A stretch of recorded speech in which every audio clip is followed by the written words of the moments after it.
Ya, kembali lagi teman-teman. Video yang persiapan mudik yang soal rem sudah ditonton belum ya? Ya, ini saya mau lanjutan lagi untuk video persiapan mudik ya. Setelah dari rem, menurut saya yang perlu diperhatikan adalah sistem pendingin dari mesin atau radiator.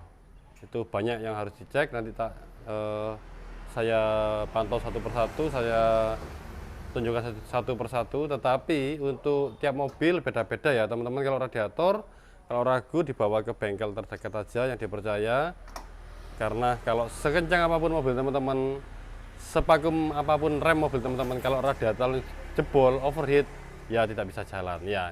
Mobil selalu memang berhubungan. Ini saya urutkan menurut saya pribadi, yang mulai hal terkecil nanti sampai menurut saya yang terakhir.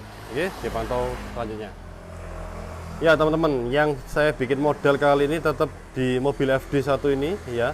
Ini mobil belum selesai karena kemarin yang kami periksa waktu pengecekan rem, yang depan kiri saja yang terlihat macet, begitu remnya dibongkar semua. Yang depan kanan sobek, yang belakang kanan kiri sealnya itu lepas dari piston. Jadi mobil ini ganti 4 seal dan 4 piston ya, karena sudah keausan semua, pistonnya sudah korosi semua. Bahasan lagi di konten yang ini, fokus ini radiator. Jadi sekali lagi, sekencang apapun mobil teman-teman, kalau radiatornya tidak sehat, bocor atau kurang air, terus kipas mati, itu bisa menyebabkan mobil overheat dan mobil bisa mengalami mogok ya.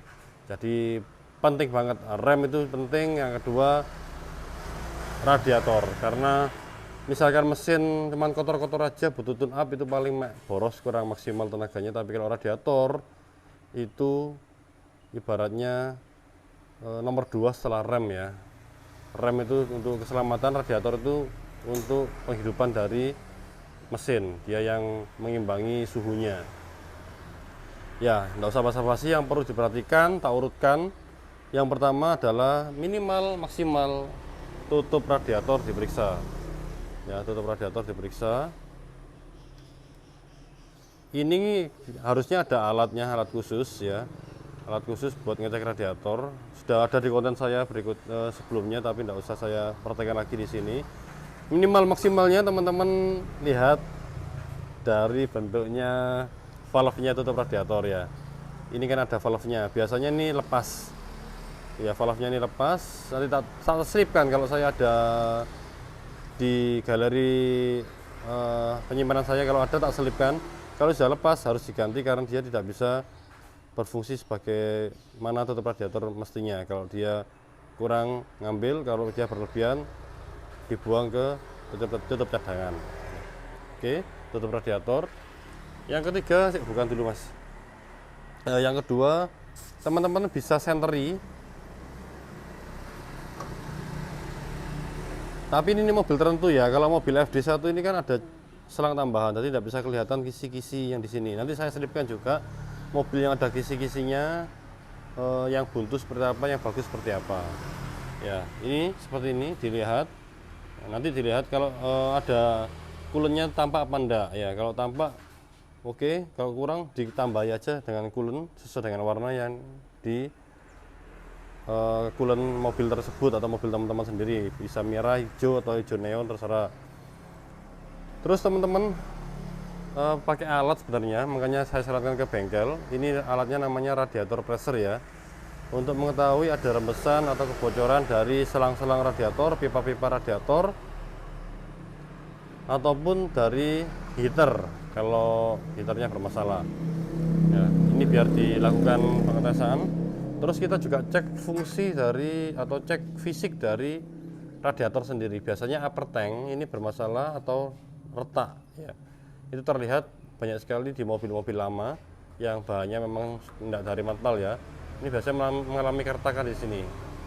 Itu bahkan sampai pecah, itu sering terjadi. Itu pecah masalahnya banyak, bisa dari tutupnya sendiri, itu bisa dari bahannya ini yang sudah kurang bagus ya. Setelah di pressure radiator dengan tekanan 111, kita cek selang-selangnya Ya, selang-selang ini macam-macam mobil, tiap mobil ya. Ada selang upper tank atas, ada selang upper tank bawah, selang lower tank radiator bawah, selang-selang fasidel yang kecil-kecil ini bahaya, sering sobek. Cirinya kita lihat dari permukaan sini, ada retakan apa enggak. Kalau ada retakan diganti saja, ujung-ujungnya biasanya yang retak ya. Ini terus yang menggunakan heater seperti ini, itu biasanya masalah juga di ujung-ujungnya. Ini mobil ini barusan di bypass pakai selangnya sendiri, teman-teman lihat ya. Ini ya, ini dari mesin di bypass ya. Yang di heaternya enggak kelihatan, di heaternya pakai selang yang lama juga, itu kelihatan enggak ya, enggak kesut kamera. Ini kami bypass karena kemarin ada tetesan di sini, nanti tak tunjukkan fotonya, terjadi karena korosi di ujung dari selang heater. Nah, pelanggannya tak tanyai, heaternya sering dipakai apa enggak Pak? Kalau dipakai di heater saja, di bypass saja karena selangnya mengalami korosi ya. Dan juga ada tetesan atau bekas tetesan coolant yang ngerak di sekitaran bodi transmisinya. Tak selipkan fotonya juga, foto waktu kami konfirmasi kepada pelanggan. Pipa-pipa juga harus diperiksa teman-temannya, terutama mobil yang menggunakan air radiatornya air biasa, bukan coolant. Pipa-pipa itu macam-macam, yang banyak itu pipa-pipa di mobil Jazz GD3, itu yang hati-hati banget. Kalau teman-teman punya Jazz GD3, sebelum mudik diperiksa semua kondisi pipa-pipa fasidel, terus pipa water pump. Teman-teman lihat di channel saya aja, banyak soal GD3 yang saya bahas temperaturnya. Terus setelah itu tutup sudah, radiator fisik sudah, tes tekanan sudah, ada bocor apa enggak, selang-selang dicek, pipa-pipa. Terus yang berikutnya adalah motor extra fan dan cooling fan.